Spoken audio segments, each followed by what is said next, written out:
वो बिसर गई सुध घर की और ये महिमा अपनी भाखे हो। यही काल निरंजन का खेल है जो तुम्हें इसी पिंजड़े में संतुष्ट कर दिया उसने कि पिंजड़ा भी आदि तोता भी आदि, चलो जी हो गया काम। ऐसे नहीं होता काम।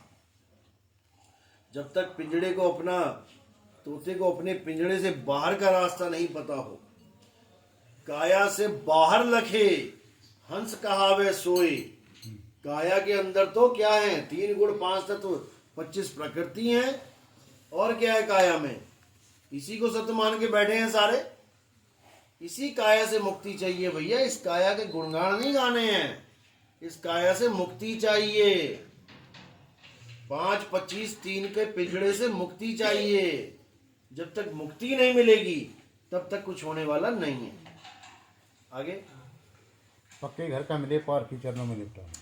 पक्के घर का मिले पारखी चरणों में लिपटाना, यानी अब तुम्हें पक्के घर का पारखी मिल गया जो तुम्हें तुम्हारा आत्म स्वरूप का लखाव करा दे, तुम्हें जीव स्वरूप का भी लखाव कराए कि बेटा तुम कहां पर जीव हो।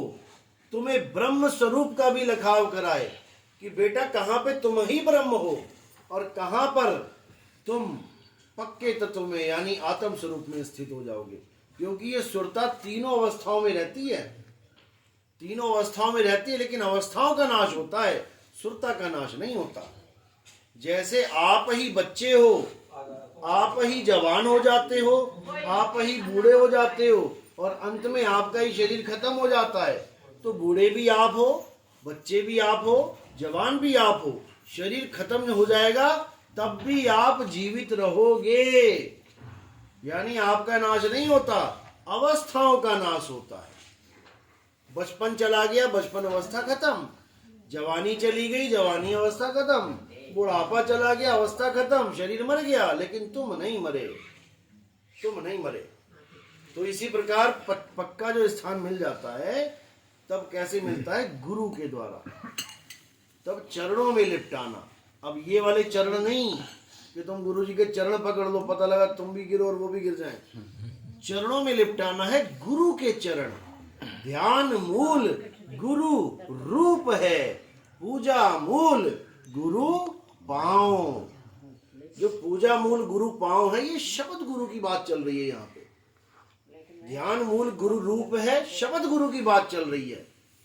क्योंकि वैसे गुरु के ध्यान को कैसे करोगे तुम, अगर तुम्हारी आंखें हो। अब 10 सूरदास आ जाएं और कहें भैया हमें भी मुक्ति दे दो गुरु जी को। अब गुरु जी क्या कहेंगे कि मेरे शक्ल का ध्यान करो। वो सूरदास तो एक भी ना देख पाएगा गुरु की शक्ल, तो ये दोहा ही फेल हो गया। फिर तो ये दोहा ही झूठा पड़ गया। ध्यान मूल गुरु रूप है, पूजा मूल गुरु पांव। जब गुरु का रूप ही ना देख पाए चेला तो झूठा तो पड़ ही गया। लेकिन दोहा झूठा नहीं है भैया, समझ छोटी है, समझ छोटी है इंसान की। ध्यान मूल गुरु रूप है, यानी जो असली गुरु तुम्हारा है उसके ध्यान को ध्याओ, उसको याद करो। उसका क्या रूप है, शब्द रूप है। शब्द गुरु सुरत धुन चेला। तो शब्द गुरु है, उसमें इन आंखों की जरूरत नहीं पड़ती। अखा वाजो वेखना बिन कन्ना सुनना, पैरा वाजो चलना बिन हत्था करना, जीबा वाजो बोलना, इसमें जीव की भी जरूरत नहीं होती है। तो इसको बोला ध्यान मूल गुरु रूप है और पूजा मूल गुरु पांव। असली पूजा गुरु के पांव की होती है। अब गुरु के पांव कहाँ हैं, ये तब समझ में आता है जब कोई भेदी गुरु आपको जीवन में मिलता है। तब वो आपको गुरु के पांव बताता है कि बेटा गुरु के चरण कमल कहाँ हैं। चरण कमल, तब तुम्हें समझ में आता है कि चरण कमल क्या होते हैं। अब उस चरण कमल में तुमने अपनी सूरत को जोड़ लेना है। जो जो अपने गुरु के चरण कमल में जुड़ जाएगा उसकी मुक्ति हो जाएगी। कोई यहां नहीं बचेगा। तो कह रहे ध्यान मूल गुरु रूप है, पूजा मूल गुरु पांव, मंत्र मूल गुरु वचन है। और यहां पर मंत्र क्या चल रहे हैं, जप लो ओम कलियम हरियम शरियम सोम ज्योत निरंजन ओंकार आरंकार सोम सतनाम सतपुरुष अकाल मूर्त। ये सारे नाम 52 अक्षरी जपवाए जा रहे हैं मंत्रों के नाम पे। जबकि वाणी कह रही है मंत्र मूल गुरु वचन है। जो गुरु के वचन है, जो गुरु तुम्हें समझाता है ज्ञान, वही मंत्र है तुम्हारा मुक्ति का। ये कोई अलग से नाम नहीं जपने पड़ेंगे तुम्हें। मोको कहाँ ढूंढे रे बंदे, मैं तो तेरे पास में, नाम है जप में, नाम है तप में, ना एकांत निवास में। मैं किसी जप तप से मिलने वाला नहीं हूं भाई। मुझे अगर पाना है तो मैं तो तेरे पास में। कोई भेदी गुरु ढूंढ जो तेरे पास की वस्तु का लखाव तुझे करवा दे, तो तेरा कल्याण हो जाएगा। नहीं तो ऐसे ही धक्के खाते जीवन निकल जाएगा। आगे, नाम धरे से काज ना सरिये, माटी में मिल जाना, बिना पीव तेरी मुक्ति ना हुई, मुड़ 84 में आना। हाँ, बिना पीव तेरी मुक्ति ना होवे, मुड़ 84 आना। बिना पीव तेरी मुक्ति ना होवे, क्योंकि पीव ही मुक्त करता है। पीव एक अवस्था है, जब तुम्हारी अवस्था वो हो जाती है, जैसे कहते हैं कोटि तो ब्रह्मा भाई, कोटि भाई ईश, साहिब तेरी बंदगी से जीव हो जाए जगदीश। जगदीश यानी पीव। ये जीव ही पीव अवस्था को प्राप्त कर लेता है जब उसको भेदी गुरु मिलता है। और जब भेदी गुरु नहीं मिलता है तो वो जीव जीव ही रह जाता है और फिर लाख 84 में भटकता है। ये कुत्ता, बिल्ली, बकरा, हाथी, घोड़ा, भैंसा, ये जीव ही तो हैं। ये पीव अवस्था को प्राप्त नहीं कर पाए, इसीलिए फिर मुड़ के जीव में आ रहे हैं। इसी प्रकार अगर तुमने गुरु धारण करने के बाद भी जीव से पीव अवस्था का ज्ञान नहीं लिया तो वापस आ जाओगे। इसमें क्या बड़ी बात है।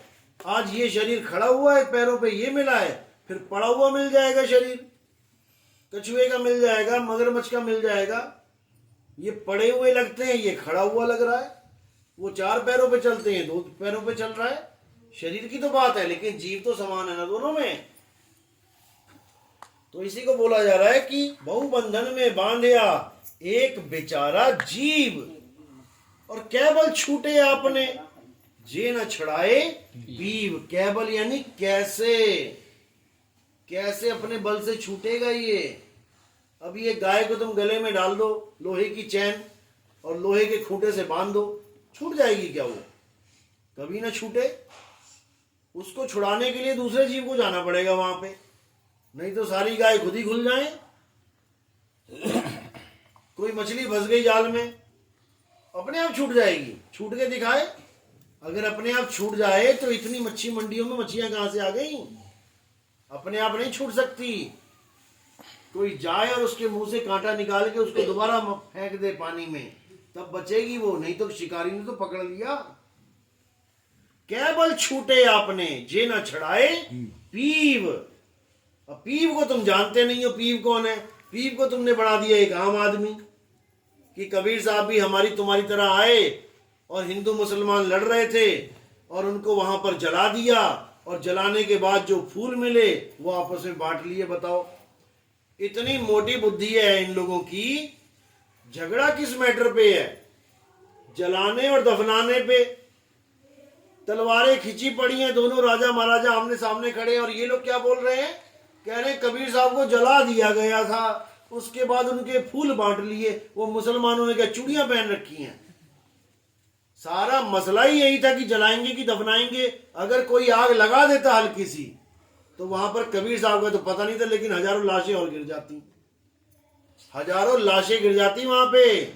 तुम आज किसी मौलवी को जला के दिखा दो, आज कह दो कि भैया ये मौलवी मेरा भी गुरु था, मैं इसको जलाऊंगा, मुसलमान जलाने देंगे क्या तुम्हें? इतना ही पारख लेके घूम रहे हो तुम लोग, पारखी। इतनी मोटी बुद्धि है इन लोगों की कि इनको यही नहीं समझ में आ रहा कि जब झगड़े का मुद्दा ही लाश है, तुमने आग कैसे लगवा दी? और मुसलमान क्या हड्डियां लेके जाएंगे? अरे भैया पूरी लाश दबाई जाती है, हड्डियां नहीं दबाई जाती हैं। इनके पास कुछ, क्या बोलूं मैं, यानी जैसे जिसको दिमाग में बुद्धि पड़ रही है वैसी बताई जा रहा है, लोग सुनी जा रहे हैं, उसमें वाह वाह करी जा रहे हैं, लेकिन परख नहीं कर पा रहे हैं कि परख तो करें।